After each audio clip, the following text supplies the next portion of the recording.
Oh, have you ever been to Legoland? No.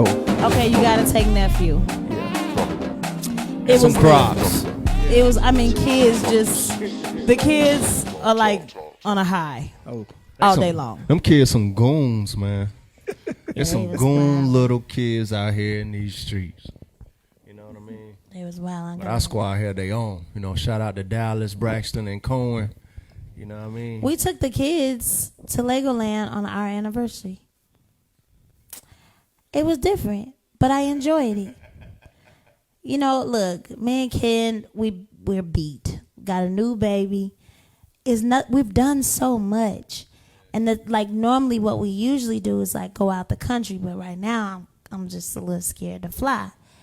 So instead of doing something like we usually do, is like we're gonna take the kids to Legoland. We drove 9 hours there and 9 hours back. But it was good. Yeah, we weren't ready for the airport hustle just yet. No. With 3 kids, and you know they got this new Delta strand out there. I'm like, is it COVID or CBD? And What's going on? I don't do private. I don't do little planes. I'm scared of the big plane. My thing ain't even COVID. I put on a mask. I think it's because I've been off the plane for so long and I was already scared to fly that I'm scared to get back on. And I love to fly. Go to sleep. Love it. Love the turbulence, the sleep. takeoff. Turbulence be happening. What I be doing, babe? What I be doing is the question. You be praying and grabbing my arm, and I be dying laughing. I be feeling so bad. I be laughing like I'm in Carowinds or something. I asked the flight attendant about 25 times, is everything okay? You're fine? You're not nervous? I'm like, I can't stand to fly. I can't stand to fly. So we Love drove. it, man. I'm Once you going get to through sleep. TS, you going to sleep? I'm going to sleep. Straight up. I'll be asleep before we take off. They probably think I'm crazy. So. You are. Y'all. Reach, you little. remember that time we was flying and the pilot came on and said, Don't let this alarm you. Don't be alarmed. Oh, I'm alarmed already. I'm alone. right. I'm But alone. what came after that? What did he say? We lost He the- said that he didn't feel safe. Something was wrong with the engine. He didn't feel safe to continue on that trip. We were going to London. Bro, you could have kept that to yourself. open the door. I'm getting off. That's why I was like, why would he announce that? Because we Yeah. had been flying for a minute, so we had to turn around and land somewhere else. Oh, my God. Oh, yeah. I think I almost walked back there because I know Dorikas is a praying man. I need to get with the praying folk because we could go down. And what are we going to do? And here you stand. Yeah, but You it's know going what to I take mean? me a while. I might be like Aretha. We need to just bust it everywhere we go. My wife always says, like, it's where she said, Kendall, you don't fear nothing. It's not about that. I got common sense. But I know, and not to sound too lofty, I know what God has shown me I'm supposed to do. And I know that promise. Until that's complete, I really just don't have no worries. Now, if I've done what God has called me to do, then I could be like, yo, you know what I mean? But until I accomplish the mission, Yeah. I just don't walk in fear. I'm happy for you. I'm very proud of you. And I know that there's a couple of more things I need to do too, but There it is. You know what I mean? yeah, it's I don't trust man. Anything can happen. And that's exactly what I don't fear. Man, No man. I mean the pilot might be like, you just never know. But we on the plane.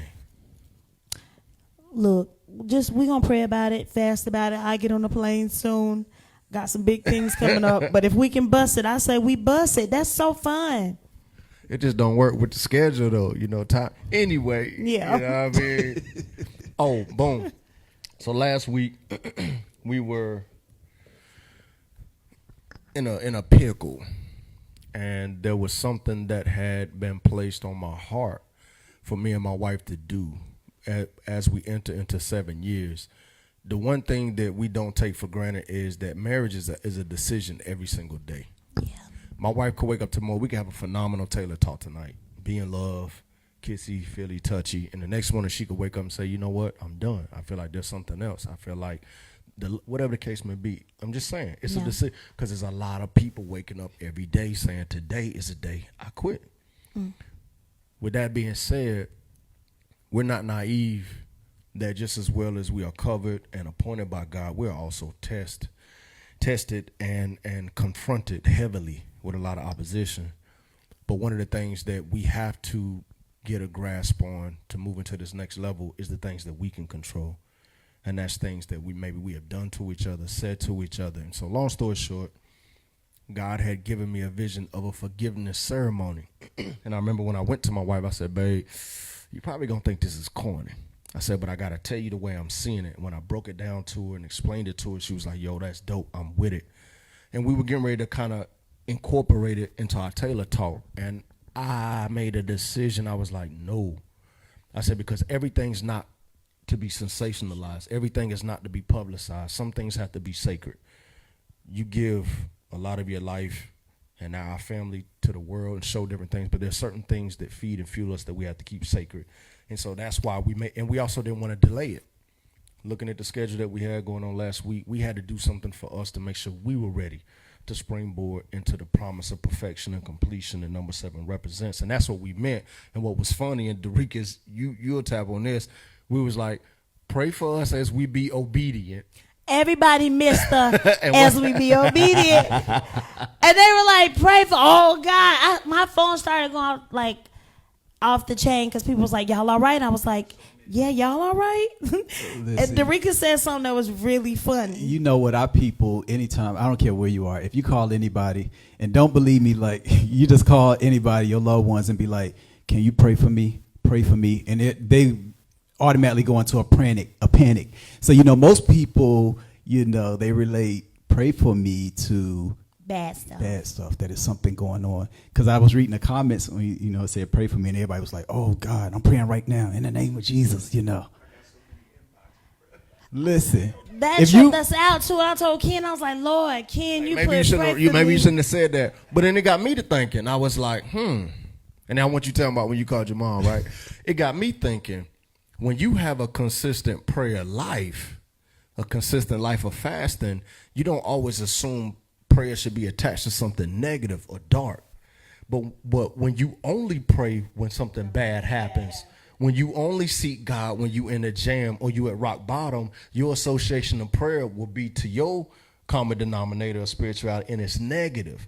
But if you're a prayer warrior and you intimate with God, somebody say, well, you pray for me, you be like, for sure. What can I stand in the gap for? But when somebody only reaches out to God, when something's a problem, then they're going to be like, oh my God, what's wrong? Is the baby okay? But you do know they do that. I was just telling Derikas and Rashia, like, people going through something when they start posting sermons, or like, God got my back, it's all right. But you be like, you mad at somebody. It's a subliminal message. I'm sitting there. And that's sad, because I've even had that happen to me, where I could be watching worship or watching, a sermon or a message, and I'd be like, yo, that stood out to me, and I would like to share that with, the people who follow and watching, and people will text me and say, are you all right? And I'd be like, yeah, are you all right? So it just goes to show you that if you mention prayer, especially with our people, they're going to be like, something is wrong. And Derikas proved that, because he called his mom that very same day, because he was here helping us do a little ceremony thing. And I told him, I said, watch this. So I put my phone on speaker, the phone. My mom said, hello. I said, Ma, can you pray for me? She said, what? Yeah. What's wrong? We just died laughing. We died, bro. She said, Derikas, don't be playing with me. So it was just like, yo, for real, that's what happened. So we want to let y'all know nothing was wrong. We were just being obedient, because we were going to share the ceremony, and we're going to talk about it tonight. But God just was like, this ain't about show. This is about, and that's the other thing too. When you're married, you're in a relationship, everything ain't for show. You know what I mean? You're going through some real stuff. We don't show that, but we try to show everything else, right? So we just got chastised by God, and we want to be obedient to him. And we got to start reading the rest of the messages, everybody. Y'all are yeah. Because I'm telling you now, if you or Ken text me and like, Ken say, hey, can you pray for me and a wife? Or you text me and say, can you pray for me and Ken? I'll be like, right now, in the name of Jesus, I bind it. We know you are. You ready for a good moment. The Rikas will pull up. What you talking about? I'm praying and pulling up. And then you might, leave somebody up under the drive. Perm ain't took yet. The Rikas on the way. When I get all the way over here, you be like, oh no, we just got a deal. I'm be like, I cannot believe you text me and say pray for you. But that's the thing. It's like sometimes we want people to just it could be any little small thing, like when you stand in the gap with me, when you know, it's something I've been, but that is the first thing people think is something bad has happened. So now that we move past that, we want to talk about, you know, can you really forgive your spouse? Can you really forgive your wife? Can you really forgive your husband? It's been 7 years for us, which we know some couples that has been 25, 27, 28, and we ready. How long you been married, Nice? 7? Okay, dope. And I mean, 7 is a long time for me and Ken. I don't think I ain't never been with nobody that long. Ken ain't either. You know, this is. I've never done anything in my life consistently for 7 years unbroken. Well. Anything. So that's why we wanted to talk about, like, can you really forgive walking into the new anniversary, or are we just having anniversary dinners? Are we just doing the anniversary party, getting dressed up? And, you know, a lot of times some people go to the anniversary parties and they just got into an argument, full-blown argument. They walk in the building, you look good, the music is playing, drinks is flowing. So we're going to have a party, but the underlying issue is still there. So can you truly forgive me? And it's interesting because this is definitely something we dove a little deeper in the book.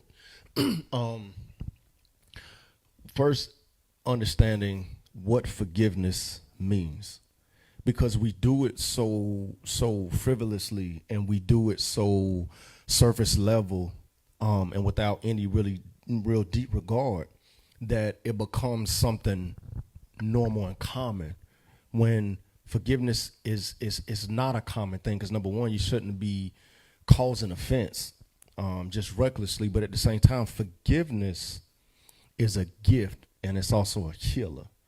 So for instance, if I offend you as my wife, I say something, I don't follow up on my promise, or something that offends you, and I say, will you forgive me?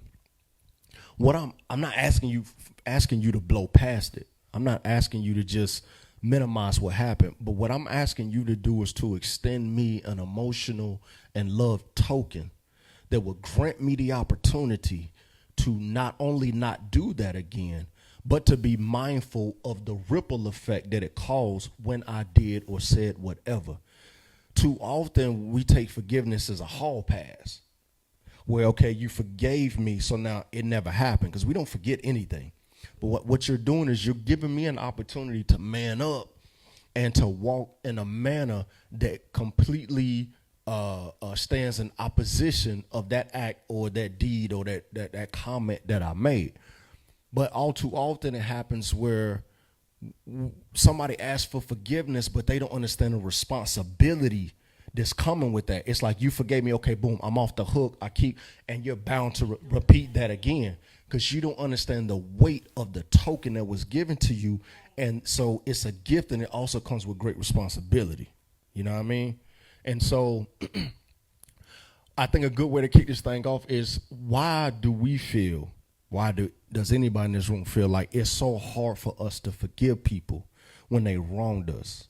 Because sometimes we hold that thing because it gives us a sense of protection. It gives us something to lord and leverage over that person. And it also keeps us from having to walk in unconditional love, because we will hold grudges. That's just some of the surface levels, but just let's kick it around. Why do we think it's so hard? We've all struggled with forgiving somebody, and we definitely have struggled with seeking forgiveness. Why do some of y'all maybe feel like it's been so hard, without being detailed or calling somebody's name, to forgive somebody? I know D got a good one. I'm going to start it off with this. I think a lot of people, it's hard to forgive because they are still hurt from their past. So we were just talking about this in the kitchen, like past traumas and things that we've been through. So if you say something that reminds me of my dad, or that reminds me of my mother, or that reminds me of a cousin, or such and such and such, or somebody who hurt me, and so it's a lot of times people feel like, okay, you're my lover, you're my partner, you're not supposed to hurt me the way they hurt me. Like, I don't talk to them, I don't deal with them anymore, and now you're doing it, and so I'm going to do the same thing. My first instinct is to want to do the same thing that I do with them, which is run, not talk, be mad, be upset. So I'm going to keep it brief so that we can bounce off of that. I feel like sometimes it's from past hurt or past things that dad has said or the last relationship did to you, and you might not even be physically hurting me, but it's starting to remind me of that. Certain things that you're saying, and then the first thing you do is run. You shell up. You don't talk, and you start tallying up. Okay, last Wednesday, the such and such. Then the month before that, he says, okay, so this is third time doing it. Or like, I think it starts to happen like that because it's something you're used to going through, and it's like post trauma. Does that make sense? And piggybacking off of what you just said, I think for me, the worst type of hurt is what you just said. When I've conveyed that to the person and I've opened up my heart and I've been vulnerable to you, and then you do that thing that I've already told you, this hurt me, this broke me, these are dark doors for me, these are dark paths for me, and then you turn around, the person that I've invested my conversation in, and I conveyed my feelings and the things that hurt me, and then you turn right back around and do the things that you know that haunts me like that. I think that's when I feel attacked, because it starts to make me think, what is your motives when you know this is the territory that hurts me? So let's split this thing. Let's look at it, right? So on one end, you at the top you got a trauma. Let's say it came from a father, right? Let's deal with my house. Let's say it came from a father, and you have one person who you made aware of that trauma, whether you were just being open, vulnerable, outbursts, whatever. They're knowledgeable of it. I always say I'm not accountable for what I don't know, but they're knowledgeable. Then you have a person over here who does not know, right? Because what'll tend to happen is that unforgiveness or that vengefulness that I could not express to my father, I end up unleashing it on this person right here. Because a lot of times I'm carrying unforgiveness from this person right here that I never settled with, that I never nailed to the cross. You know what I'm saying? So now this person triggers that, and I give them everything I wish I could have gave my father. So is there a balance of fair, unfair? Meaning, yes, that person was aware of it. Like you said, they're being spiteful or vindictive, and they're trying to prick me in a very sensitive place. But then you have another person who's not aware of it, and they're getting unleashed with that unforgiveness. What are your opinions on that? Well, I'm not sure, because either way it goes, if you're unleashed, okay, boom. If you know you're dealing with trauma from a past, then I honestly feel like in relationships, either before you get in a relationship or when you get in a relationship, you need to go seek counseling by yourself. Because now it's, even if I didn't deal with any of that with my father and my mother, now you're just unleashing stuff on me that I'm like, well, hold up. And it's unfair. So I think that the person has to figure out different ways to get that out in a healthy manner, look at themselves in the mirror and say, that's a problem. And it sparks me when such and such says this, and then I just blow up, and then I come down and I be like, I don't even know what happened. You got to get into some counseling alone to deal with those things in order to be in any type of healthy relationship, whether that be with your wife, your girlfriend, your business partners, even with your children. Because some parents feel like they're bad parents because they have been traumatized as a kid, and we all deal with it. I'm sorry to say, we all have things, insecurities, things like as a child, whether it was being bullied, whether it was anything, we all deal with it. So I think we all have to be honest with ourselves and say, okay, daily I got to work on myself. Daily I got to go sit with somebody to get this out so that I won't take it home, and I put it on my husband, I won't put it on my wife, and I won't put it on my children. And we definitely don't take it to work. We had a conversation one time when the woman was like, come home and lie to me, fake to me, da-da-da-da-da. We don't take it to work, but we bring it home and we unleash it. And so things are being said, whether they know, such and such, something hurt me, whether you know it or you don't know it, we're still releasing things on the other person that you're just tearing them down. We're tearing each other down. Go ahead, bro. And I think for me, it's like how much accountability you're willing to take, meaning that when a person is saying that they apologize, I have to feel it. Like, I have to know that you're not doing this so we can just move on from this. Yeah, that was great. Yeah, and I think cool. a lot of times that why people don't forgive is that most people are ready to just move on, but the problem is still there. And that, you know, I was going to ask y'all about that, like about the real communication and forgiveness, because I think that sometimes with couples, with friends, everybody's just ready to move on. Everybody's ready to get out of this place after we've been mad for a while. So we really move on, not really addressing what it was that really, you know, hurt you. I've done some stuff sometimes, even to like some of my closest friends, and, you know, we had a problem where I was joking about something that I didn't think was that, you know, I'm thinking, because, you know, sometimes you think, well, because we close like this, I can joke about these type of things. And then you realize like, oh, ugh, I did that. And then that's the time to be like, hey, you know, I apologize. I didn't know. I wasn't just being like, oh, well, you know, I just apologize, you know, and make it move on.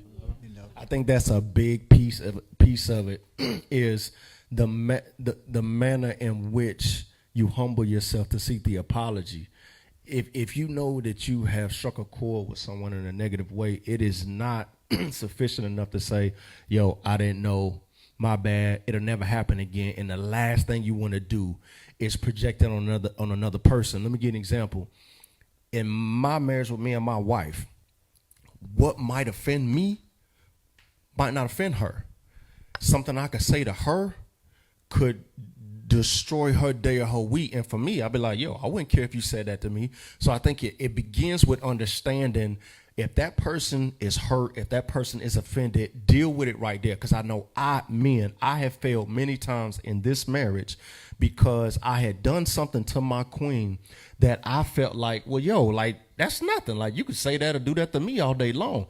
But what strikes me don't strike her. So the first part of forgiveness is getting outside of self and saying, okay, I acknowledge that I offended you in a certain way. I apologize. Like, you don't have to be dramatic with it, but you do have to be sincere. I think that's the first step in that person opening up, saying, okay, he or she sees me. You see my wound. Now I might be a little safer, because what forgiveness is I'm willing to re-engage back in. That's shaky territory when it comes to emotion. I talk about a little bit about this in the book, where I always use my grandmother, may she rest in peace, for example. My grandmother and my grandfather, my mom's dad, he was an amazing man to her. He really did love her. He worked, took care of the house, paid all the bills, but he had a side, which was drinking. So when he was sober, he was a different man, but when he was drunk, he was a different man. He would do things that he probably didn't remember the next morning. Physical abuse, calling the young kids out their names, things that he did not remember when he woke up the next morning. But he would go to her and say, he used to call my grandma Cat, I'm sorry. But it gotten to a point where she realized this person in the morning sober is sorry. But my husband at night, who's drunk coming off to work, he ain't sorry. So it got to a point where she was like, I hear you in the morning, but I know what's coming at night. So I use that scenario to say to a lot of couples, and even with what me and Kim work on, it goes back to him saying, can you just say sorry because you're good at it, you're good with words, you say sorry in that moment, but after time goes by, if I do something to piss you off again, you do it again. Eventually you're going to get like Cat, and you're going to say, my hands are tied and I'm done. Because I love the man in the morning, but I hate the man at night. So it has to come to a point where you again go back to that mirror and you look at yourself and you say, okay, this side of me, and we all have to do it, women and men. This side of me is not good. This side of me right here ain't working with my husband. It ain't working with my wife. I cannot say, because if you keep saying sorry, you just become your relationship is just a big sorry. And I think that that's what happens, whether it be male or female, is you begin to step away. So 5 years come and you're steady doing this. 6 years come and you're steady doing that. By 7, but we're steady saying happy anniversary, see you on 8, but we're totally destroyed. We're damaged. We don't talk to each other. We don't even like each other. We just gonna post that picture for the gram. You see what I'm saying? So it has to come to a point where you realize that your man in the daytime and your woman in the daytime has to be the same man and woman at night. Whatever that thing is, you got to deal with it. I guarantee you, if my grandpa would have stopped drinking, what my mother and my grandmother said about him were amazing things. Like, everybody loved him too. Like, they just loved him. But nobody got to see the man at night. That was the man that came home from work and was dealing with stuff with his past. And you know what I'm saying? Same stuff. You never know. So all that stuff we dealt with from a child, from our past, we got to look ourselves in the mirror and say, it's wrong. It's not cool. It's not, I got to get rid of it. How do I get rid of it? Through prayer, through fasting, going to sit and talking to somebody, being honest with myself and being honest with my significant other and saying, like, this is something I'm dealing with. Also ask your partner, can you help me? And as a woman, if he comes to me with something, I come to him something, the first thing we say is, will you help me pray about this? It will help me pray about it. You see it. You've seen it. I came out my mouth. I said this. I said that. Now I'm acknowledging that it's triggering from someplace. Will you help me pray about it? And then I think I want to go seek a counselor. The first thing the person shouldn't do is say, well, that's more money and you don't have to do that. You can just pray about it. No, I need to sit down and physically talk to somebody to help me get through this. And you can't build a case on me either. Like, it's funny. I put up a couple of years ago, I just felt compelled to do this. I just did. I put up on my Facebook page, I said, if I've ever hurt anybody intentionally or unintentionally, I apologize. And somebody hit me up and was telling me that I heard them, like, and this was somebody I hadn't talked to in years, and they don't cut me off. Like, and my point that I'm making is that sometimes relationships, friendships, you build a case, and now you coming to me with all this stuff, and it's overwhelming for me because I didn't even know that you had all this stuff going on. I didn't know I was doing all this stuff. I didn't know my jokes were bothering you. I didn't know, and now I'm overwhelmed, and I don't even know if I could give you an apology because I'm overwhelmed because I'm in court not knowing that I was getting ready to get court papers. You know, it's like. But that's the thing, too. We have to understand and know that in marriage, in relationships, friendships, business, we can't. How is it that, I think Dennis just posted something like, I've done 1,000,001 things to make God not love me no more, and he still loved me. And I thought that was pretty cool. I was like, you're right. Every day we do something, we fall short. Every day we fall short. It ain't a day that goes by. No matter what it is, you be like, okay, it could be your attitude. You popped off on somebody, you cut somebody out. It could be a lot of different things, but God never turns his back on us. He don't hold no grudges. He don't be sitting up like, nah, you came to me yesterday, but today I ain't even trying to hear you, son. Like, so how is it that we can hold grudges against the one we say we love? I apologize and I forgive you for what you said. Please forgive me for what I said. But the key to it is, let's me and you work together on our past stuff that's like weighing us down and that's following us every year we go. We got to get rid of it. But I still love you and I forgive you. I have to forgive you because I can't hold, you know what I mean? I have to forgive you.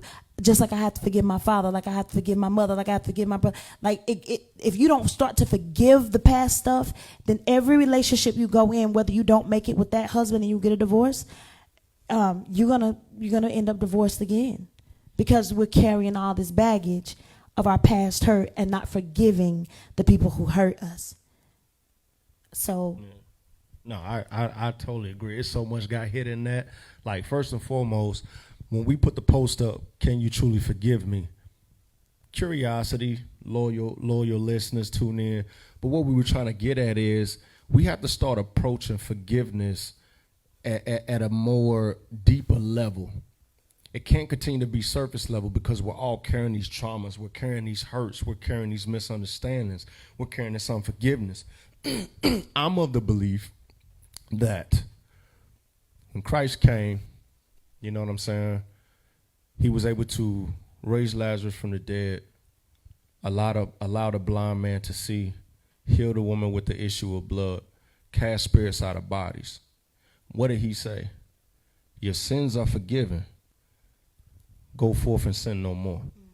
There's so much meat in that simple demonstration, right?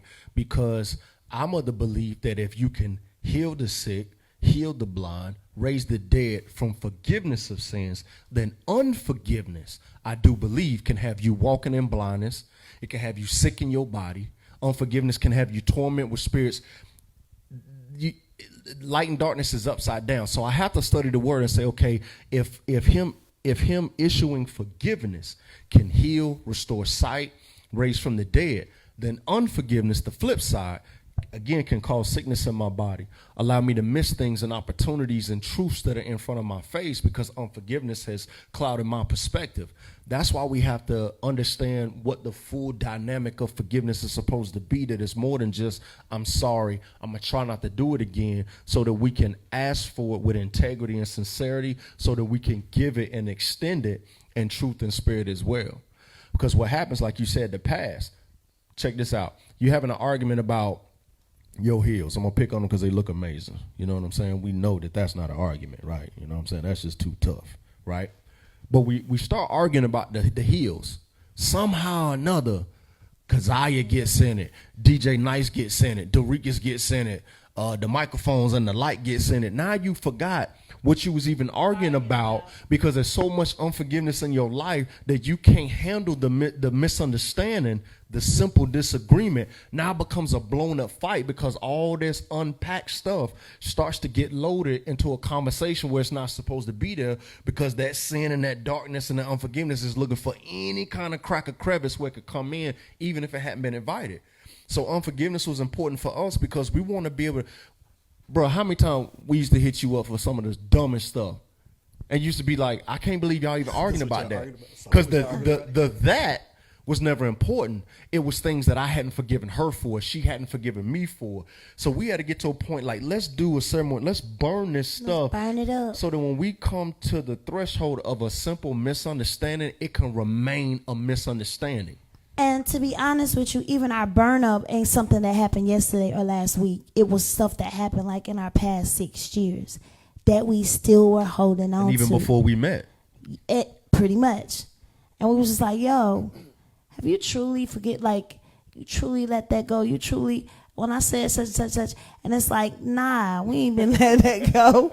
No, you ain't. Because it keep coming up. Right. So I just felt like, when he said God told him to do that, he said, I thought it was going to be corny. I'm a woman. I'm like, yes, let's do it. That's cool. That's nice.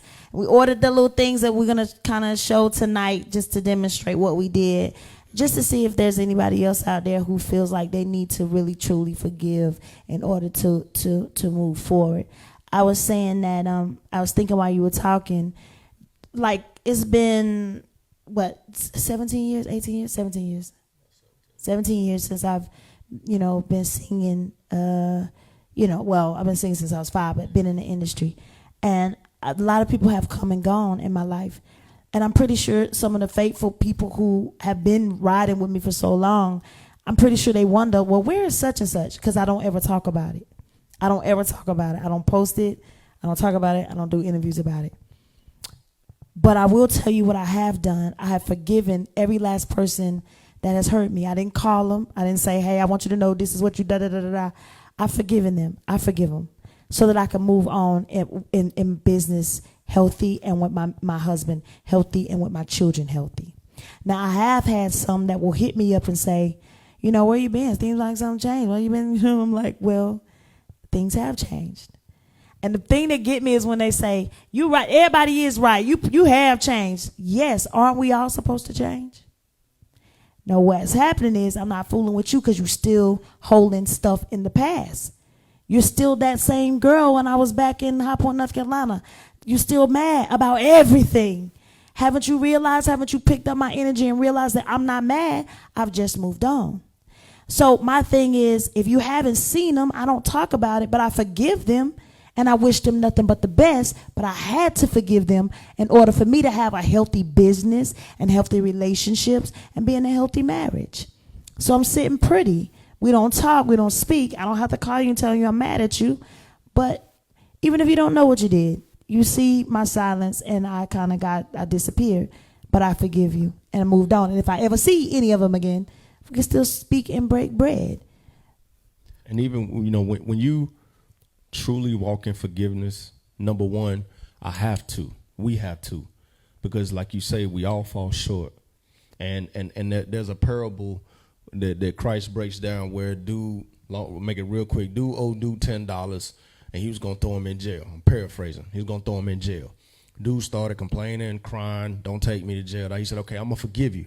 So the dude who owed $10, who was, owed $10, went and found somebody who owed him $5.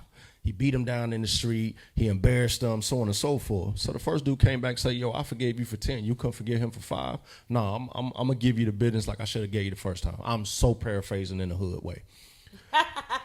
But when I look at everything that God has forgiven me for, right.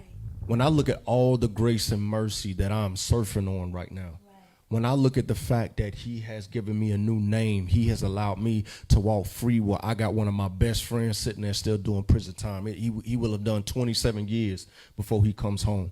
When I hear stories of people getting shot in the leg and dying, and I've been able to survive.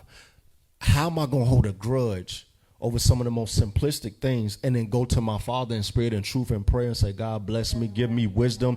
It doesn't work like that. Because what did he say? He said, if you bring your offering to the altar and you remember you were out with your brother, leave your offering there because you might not come back, because I know you're fickle people. Leave your altar right there. Go make peace with your brother, and then you can come and give me the offering because I can receive it. So how many times have we all prayed, fasted, tithed, done charity work, so on and so forth, and not thinking it didn't even reach the Father, that it was in vain because we're carrying unforgiveness to a father, a mother, a brother, a co-worker, somebody from back when we first started our careers. You first started DJing, the person who wronged you when you first got your first set of curling irons. That stuff will prohibit our prayers getting to God. And that's why we say, can you truly forgive me? Because it's important that we really get this thing up under our thumb so that we can not only have peace with ourselves, have peace with the people that are in our environment, but so that we can also walk before the Father in spirit and in truth, because a lot of our blessings are being held up, not because we ain't qualified, not because it ain't our season, not because God done forgot about me. No, it's because you got that one person that you holding a grudge and you won't release them and release yourself from it so that God can elevate you. That might be the ball and chain that's keeping you down here at a lower level. Yeah. And forgiving that person does not mean you got to go kick it with them again. Nah, negative. You don't. Negative. You don't. It don't mean, because some people energies just don't work with your energy no more. I guarantee if you go back to your hometown where you grew up, street you used to walk, person you used to hang with in high school, y'all can't relate right now because you've seen some things. You've been around different people. You've been in certain kind of rooms. So now the way you talk is different. The way you walk is different. The way, not that you're changing, but you're growing. You are changing. You're growing, and we all must grow. So you can forgive that person, but that don't mean you got to go back and start hanging around them. You understand? Because if you're a person that you just using me for my money, you stole money from me one time, I'm going to forgive you, but I'm not coming back around you to be hanging with you because you probably were trying to steal from me again. You get what I'm saying? But I forgive you. I forgive you. Yeah. I was reading some of these comments, and I was just thinking, is a lot of people saying the same thing, and a lot of people are saying, I wish my siblings were watching this. And I think some of the biggest unforgiveness traveled through is attached to our siblings. And trust me, I know. And it's a lot of stuff that you had no control over. Like it's crazy stuff, because sometimes when I even hear that, my siblings, stuff that they're mad about, it's like, and I had nothing to do with that. Like, huh? Like, you mad? Like, it's people mad about stuff that you have no idea. Like, and it's, especially with siblings. And I think that's awful. One of my clients was telling me that her daughter, she was late to her daughter graduation, and they haven't been right since. Like, they haven't been right since, And that's the other thing, y'all, I want to say, like, we got to stop holding, we got to stop, like, holding things over our loved ones' heads that's really not that big of a deal, because, you could be here today and gone tomorrow. And if your loved one has gone off, because I've seen a lot of this in the black community, and y'all can correct me if I'm wrong, but sometimes somebody may go off and achieve something, may become a football player, a singer, a doctor, a dentist, a hairstylist, a DJ, a speaker, somebody we just all running, made it. Just somebody just running their own business. And I've seen this happen too many times. there's a lot of hard work that's been put into that in order for them to have that. Whether you want to be a lawyer, a doctor, a dentist, whatever, you got to go to school for a certain amount of time to get that. You got to put in a lot of hours. There's a lot of sacrifices to get that. Whether you want to be a ball player, it takes a lot of training to do that. Your body it goes through a lot of things. You don't get to see your family as much as you want to. You hopping here, you're moving there, you're doing that, but you love it, so you're going after it and you're doing it. Whether it becomes a hairstylist or a DJ, I can keep going on and on and on. You put a lot of time into that. So I said this to somebody the other day. They were having a conversation with me, and they mentioned, I'm not going to say any names, but they were like, I'm so glad you moved this way, moved that way, because some of the other people around get a little jealous because such and such can have this. And I said, but you know what? They have the opportunity to go and get whatever they want for their children, just like I did. I can't dumb myself down because you are now insecure for something you could have went and got too. If you tap into your own gift, if you tap into yourself, if you begin to love yourself and realize that we all been placed here to do something, and you stop trying to follow my gift and follow your own. See, just because I'm a singer doesn't mean you're supposed to be a singer. Okay, if I can, they don't understand the taxes. And But- I ain't talking about Uncle Sam. Right. I'm talking about what it costs you. But that's what I'm saying. A lot of times in black families, we get upset. And then what happens is you pull up in your new car, you got a new house. I can't even praise God with you for your new stuff because I'm jealous. Now I'm gonna go get on the phone, call Auntie such and such and say, you think you such and such because you got you doing it. And then I call and ask for $200. You say I can't even have it. Well, God bless me with it, but I gotta pay for it. So if the same way I'm doing what I'm doing, you got to get out and do what you're doing. And the other thing too is sometimes we get in trouble, and I know I got in trouble for this. We get in trouble for playing God in our family members' lives because I'm so busy rescuing you out of something. I'm rescuing you out of something that God wanted you to see in the situation. You see what I'm saying? There's been plenty of times where I lost everything and I didn't even have enough money to pay and get a pizza. Do you think anybody bought me a pizza? Do you think anybody said, oh man, she done did so much for us, let's go ahead and get us We pizza all and chip add in. some We wings can to that. Get her a 2-liter Sprite because she done did us some. No. So that's what I want to say to everybody is you have to tap into your own calling and don't feel like that one person can drag the whole family to the finish line. I had a song one time that said overload. And the song I was saying, it's too heavy for me. Overload. I need somebody to come and help me with this. I'm trying to hold up the world with both my hands. And the world is coming. This is crumbling. But I had nobody else to look back at because everybody felt like, oh, she can handle it. She can do it. She can sing. She can do it. Call her. She a pet. And then you know what happens? That one person in the family, you don't hear from them from years anymore. They got kids now. They live somewhere else. They don't even come to the family gatherings because they know as soon as they going to come in, they're going to be annihilated. They don't even stand a fair chance. If they smile, something's wrong with that. If they quiet, something's wrong with that. They dumb down how they dress normally because everybody's looking. It don't feel good. So what they do is they never come around. Protect their energy. It's not because you want to be antisocial, but you have to protect your energy because a lot of people don't know the weight of what comes with that anointing. There's been so many situations where me and my wife, had to climb out of the mud, out of the gutter, and there was not one person we could call because nobody was in that position to help us at that level. You know what I'm saying? Well, no, there was always somebody. We was talking about family. Well, we finally reached that one right there. Oh man, That's why I ride so hard because for a while I was like, giving. and that sometimes too, outsiders become family. But I always say though, I mean, you're not an outsider, but you know what I'm saying. God chooses. Your bloodline chooses your relatives, That but is. life will show you who's your family. Right. There's Oh a my difference God. between relatives and family. Yeah. I got family, and it could be a blend between relatives, lifelong friends, so on and so forth. But that I've always, because the way my life has done me, relatives and family, there's a distinction. Real quick, one of the greatest things that happened in my life that allowed me to get self-control when we were talking about family and issues is offenses and being offended. I used to always take offense to things that shouldn't have offended me.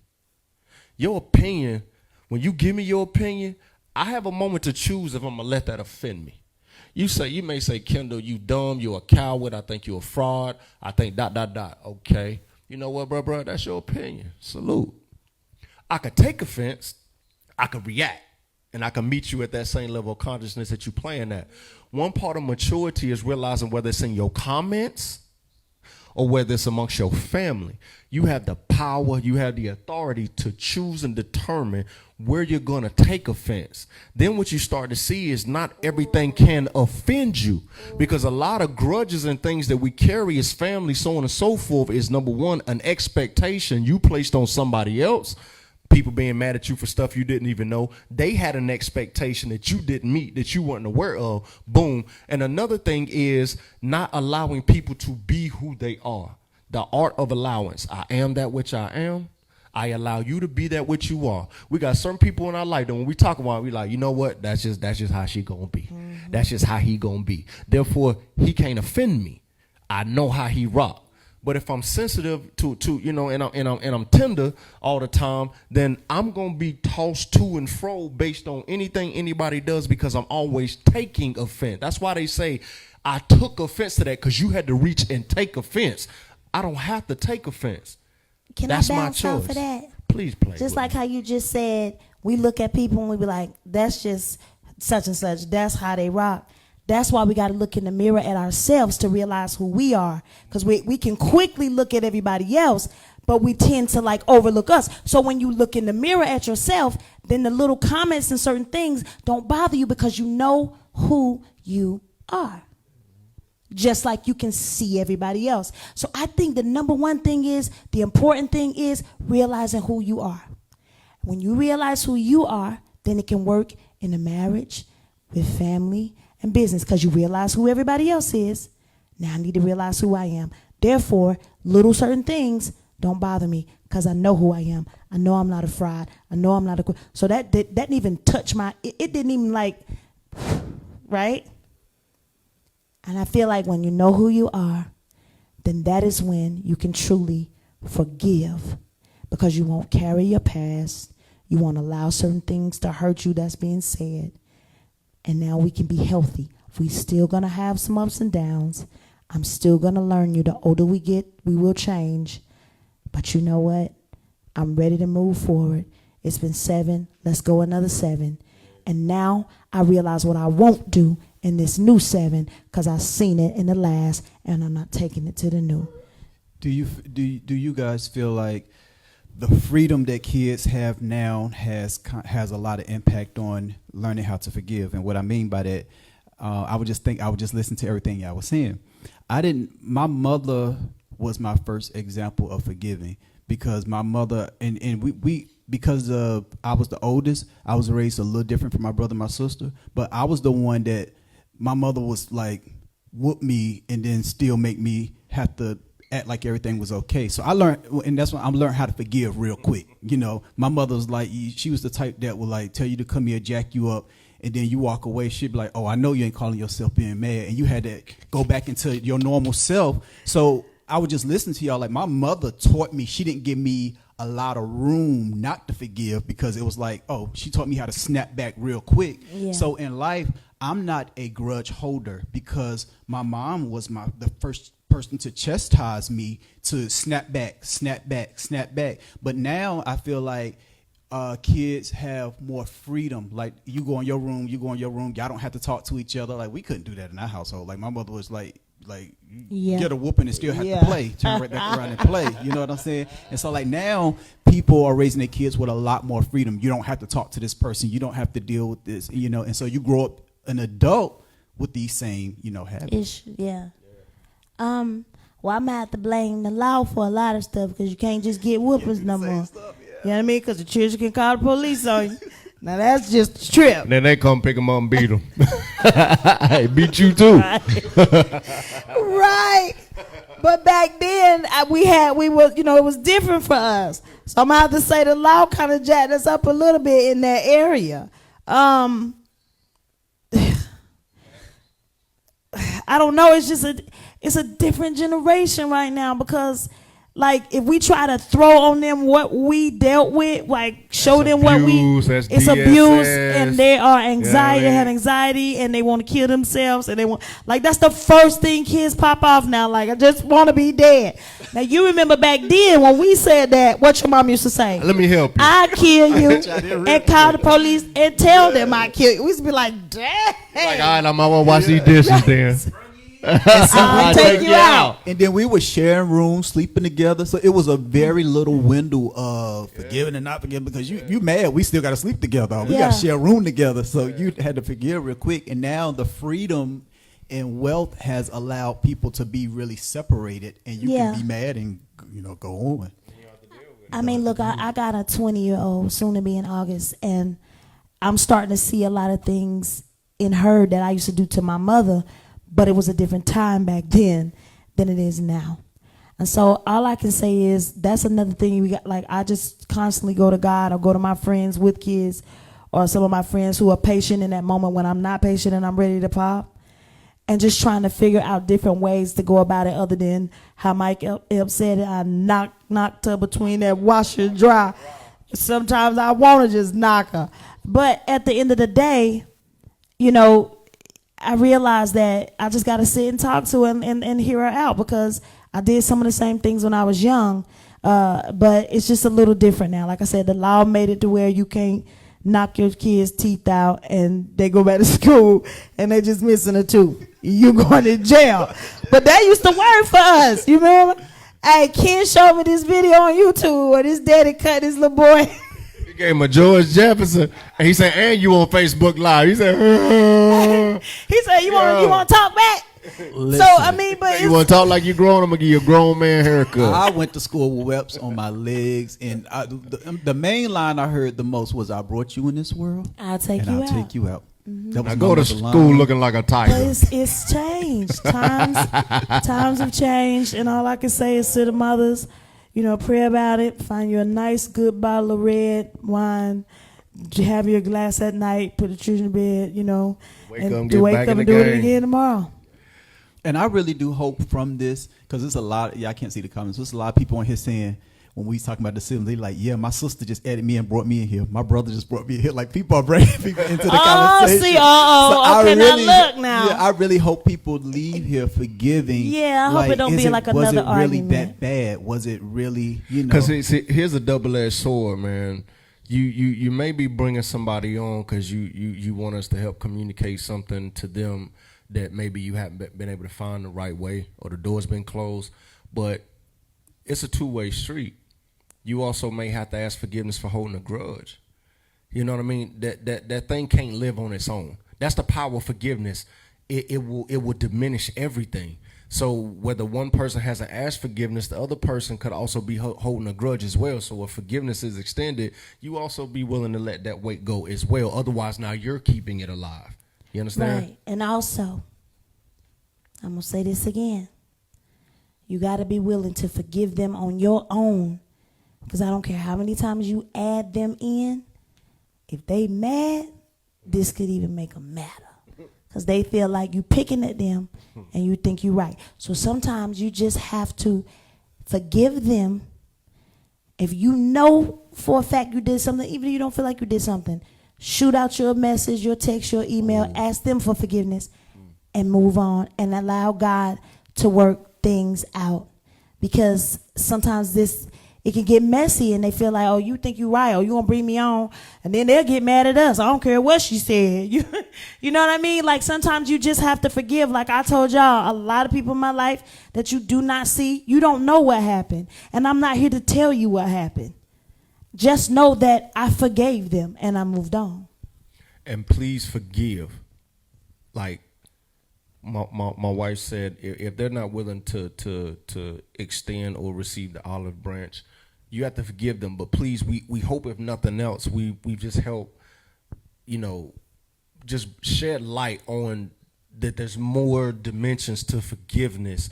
Because don't make the mistake I know I made. I just suppressed it.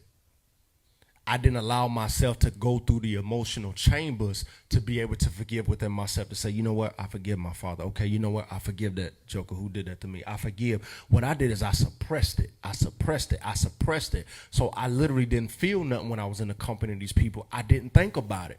But just because I wasn't thinking about it doesn't mean that I had emotional closure. And at the wrong time, at the wrong place, and with the wrong people, it will manifest itself. So we hope another takeaway is, if you can't make amends, because like you said, God has called us all to peace, we hope that we've just given some more stuff to consider so that you can get closer to having closure and true forgiveness in your heart, to be able to walk away, not faking it like I did and just suppressing it and not dealing with it. Because it will come to light at some point in time, at the most least expected time. Yeah. I just want to say that for anybody that's on here, that if I've lent you money, you haven't paid me back, that I'm not, you can start back speaking to me, because I'm not mad. I'm not mad at you. You can start back speaking to me. You ain't got to cut me off no more. We good. We can move on. Listen, you know how like you loan people money and then they cut you off because they don't. I'm like, bro, it wasn't even that much. Because they can't pay you back. And you're not even mad, but they acting weird. They ducking and dodging you. And you like. And they mad at you. And then we turned into enemies because you owe me money. And now you mad at me. And every time I come in the room, you get in the way. It's like, so I just want you to know that I forgive you. I'm not mad. Don't worry about that. It's been COVID. Use that for what you need it for. You ain't got to pay me back. You forgive them? I forgive them. We ain't got to walk past each other no more like we don't know each other. And what I tell my wife the other day, I said 7 is also the year of Jubilee. That's when all debts are canceled. You know what I'm saying? You don't owe me nothing. It's Jubilee around here. Nobody has to pay me back. I hope that the people listen. You can't also be the kind of person where you want your forgiveness to be like all out. I forgive you, but what did you do? And so why did you do it? And then what you do? They want to go live with the forgiveness. You know what I mean? Nah. So let's just, look, let's just forgive. Start over for all of those who had anniversaries. Happy anniversary. We wanted to show y'all like kind of one of the little ideas that we had. Because that was your closing piece. I wanted to get them just a little snippet. If you are engaged, if you are married, and you're curious about, I'm going to call it a Taylor forgiveness ceremony. Might well take it because I know ain't nobody else done it. I know this came from God. Well, somebody might have done it, baby. Nah, they ain't done this one. Am I straight over here? Because I feel like if my grandma was here right now, straight, she would girl, wrap me up. Straight, I would have checked you before. What? Bro, you 9:15. You straight. I feel like my grandma. No, Ken, I'm for real. You 9. I'm for real too. On the camera, like horizontal. Listen, it's been a while pre-COVID. I'm ready to get. We're switching it up. Go ahead. I'm just telling nice how my bombs ready next week. Say less. Boom. We got like a little fire pit in the back. So we lit the fire pit and we took some time to write down some things that we wanted to forgive others, forgive ourselves, and forgive each other. But here's the tidbit for true intimate couples trying to walk in forgiveness. If I have done something to my wife or said something to my wife, I write it on this piece of paper and I said, babe, will you forgive me for saying this? I hand it to her. She has to read it and then take a moment and then she has to throw it in the fire. You get what I'm saying? Because she has to be willing to forgive me and burn that thing up and let it go. I can burn the ones that I want to forgive others and things I'm asking God to forgive for myself. But if you're sitting with an intimate person, you're like, yo, I think we should try this. The things that you did to each other, you write them down on these little individual little pieces of paper. I hand it to my wife. She reads it. She got every right to say, I'm not ready for this one yet. But hopefully, no. I'm just. Well, yeah, I do, but that ain't a forgiveness ceremony. I have to forgive. Nah, everything. I'd rather you be honest. You may have 10 pieces of paper, and that one thing that person can say, she may, he or she may say, yo, I'm ready. But I'd rather to stop the thinking it's over and it keeps coming and regurgitating and playing forward. I'd rather you be honest. I didn't go through this with you, but I'd rather be honest and say, I'm almost there. Yeah, we did everything. I'm just, covering all the pieces. I'm almost there, but just give me some time with this and whatever. But the objective here is for that person to burn that thing that I've been holding against you and you've been holding against me. Right. And then you could talk about the last part that you. So the last part, and we're going to do this part with y'all because we ordered 2, but 4 came. So we ordered them from Amazon. Like the little, what do you call the lamps? They're like the Chinese memorial lanterns. The little lamps. Okay, so, we can't physically touch God. You know, I can't go up there and really holler at him when I want to holler at him, just, you know, see him. But I was like, you know what, Ken, let's, after we burn the stuff we forgive, let's offer up some things to God that we're going to do our next 7 and make sure we make this promise with him. You understand what I'm saying? So that now it's almost like taking those vows over again. Like, you're not supposed to break those vows. Let's take these, you know, we're going to write some things down and we're going to offer it. We're going to send it up to him. And I know some people might be like, well, that's corny. But for us, instead of us just sitting down saying, I forgive you, you forgive me, okay, I forgive you. And we wanted to make it a thing and make it special. It's been 7 years. And as we continue to go, we want to continue to make it fun, make it dope, and make it mean something. So we're going to go out and we're just going to send ours up and just kind of show you guys what we did. And then hopefully you could do the same thing, even if it ain't an anniversary. And you know you didn't messed up, then switch up your feet, do something different. Make your lady fall in love with you again and make your husband fall in love with you again. I want to publicly forgive you. You. Boy, let me tell you something. I want to forgive you. I'm going to write it down. I'm going to burn it up when I get home. But I want to forgive you because I've been holding on to this for years. What? About 10 years ago. It's about 10 years ago. Okay. We was on the road, and you were supposed to save me some wings. I was hungry, and I came over there to get some wings. Oh, my, they got you. And they were gone, and I went to bed hungry. And so I'm forgiving you tonight. I've been holding on it. For years. Let me tell you something. You burn that one on the grill. He lying. You burn that one on the smoker. Because anytime I order food, I always order him. We order together. Have you And know? you know what he would do? As soon as he get his food, what he do, babe? Be honest. You remember? Kendall, didn't you remember? You said you never see me eat. You said you never see me eat. Yeah, I never say. Only time I see you eating backstage when we be wing testing. Because I've been holding a grudge. That's why I thought it was serious, because we be on the wings on the road. I've been holding the grudge against her. To see him yeah, I don't see, bro. He goes to his room and eats. No. Because he's comfortable with us like now. But it be too many people around. I'm telling you why I've been having a grudge against her, and I ain't want to share my food no more. so I take my food and go on. But from this point on, I will start eating around you again.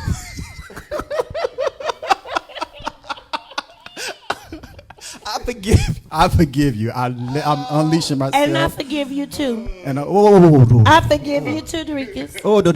Dorikas, I forgive you. I feel God moving on me because I just forgive you. You You did something today. It ain't even been years ago. What I do today? You burnt me with that perm when you put that perm in my Mind head. you, she the one got to relax in her hair, walking around. So I'm thinking she ain't burning. And then she gonna tell me when I'm rinsing out, I'm saying, you burning? She's like, yes. And I'm like, why would you walk around with relaxer on your hair knowing that you burning? Jesus the Christ. That's what it costs for you to bring me that plate? Write it down and burn it up, sis. I could have got... Add it on to you again. Add Ken. Can I have permission for her to add that on your list? Permission granted, my brother. Permission granted. Write it down, add it on, burn Every it up. time I think we good, you come back with some. I want to say This some is words. a show of forgiveness. Leave me alone if I say some I words. wanted to I'm not free supposed to myself. say. You might have my little keys to get on in. So Lord, bless me in the morning because I'm free. You was my last person. You was the last one I had to forgive. Oh God. So I'm expecting a blessing.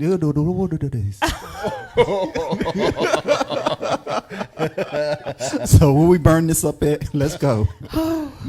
Let's get the burning.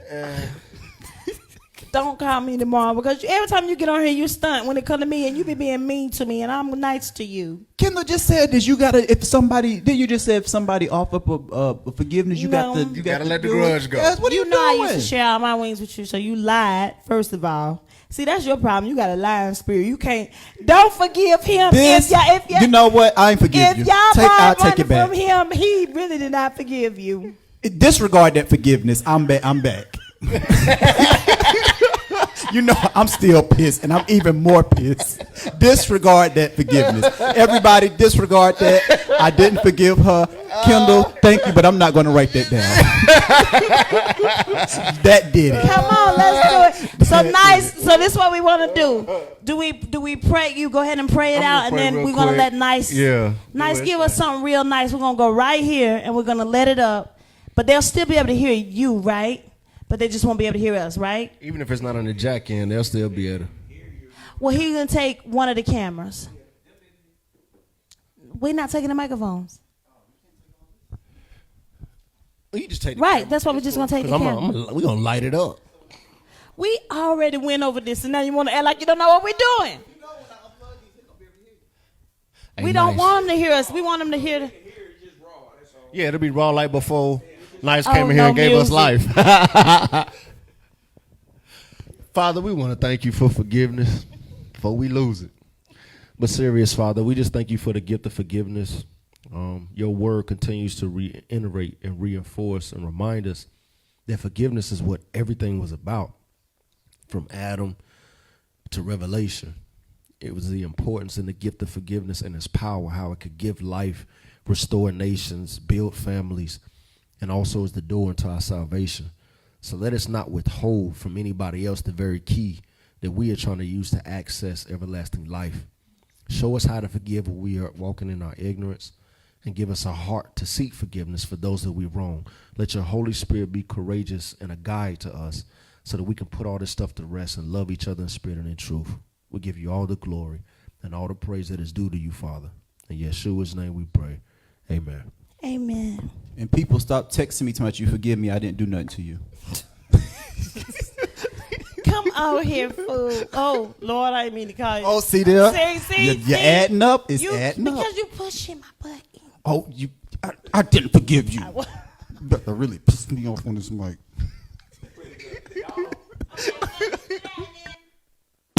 Word on the street is you gave him his walking papers, and well, I want to be the man that my daddy raised me to be. My mama taught me.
Oh my God. No, you gotta open it up first. It's starting to burn this thing right here.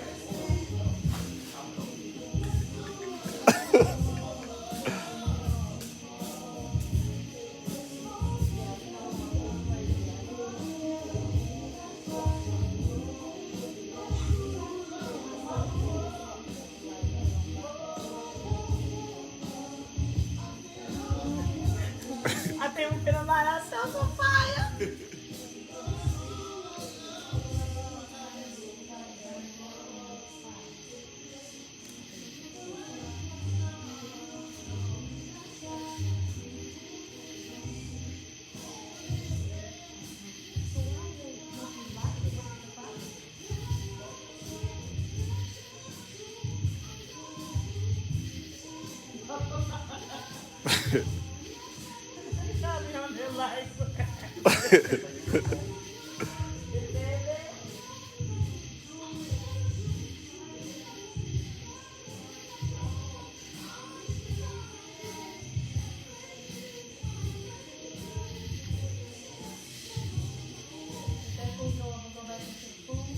Somebody said light it, then throw it up, and it will float. Really?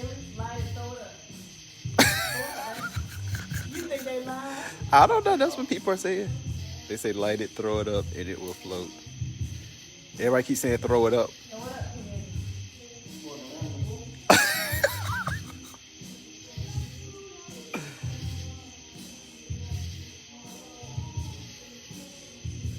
They said let the gas build.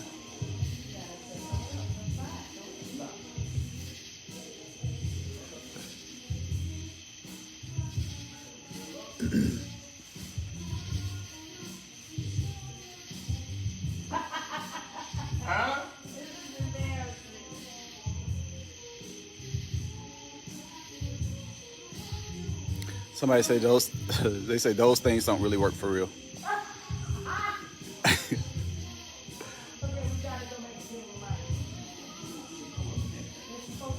They can hear you. Throw it up. It's supposed to open.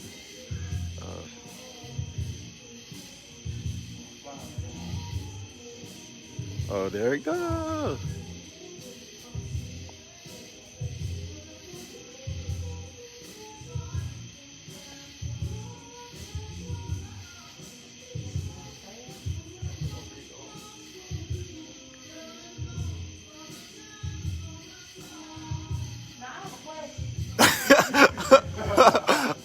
What if this lands on somebody else? It would not. What if Alright, well, we offer it up. We offer it up, Lord. We made our promise. Take it, Father. Take it off. Take it past our house, God. We need a water hose. Yes.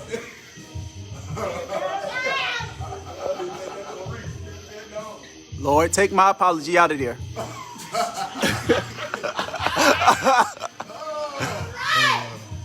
Well, mine burnt up, ladies and gentlemen.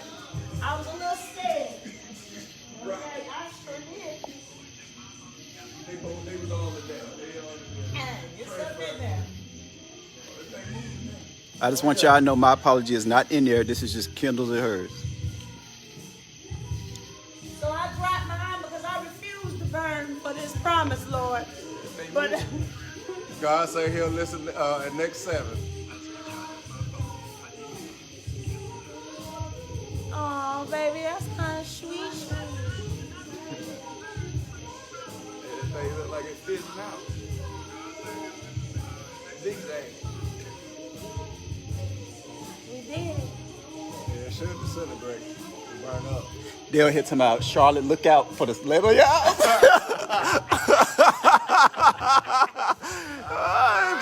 They said if you and Charlotte look out.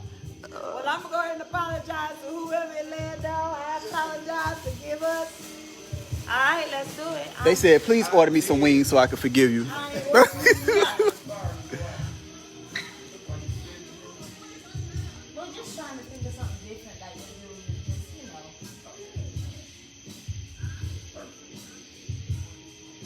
It's like a star and you keep staring at it. Oh, It's a twinkle in that thing. shit, baby.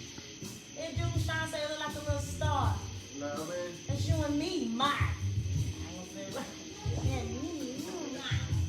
Still close. Yeah, done. You heard it.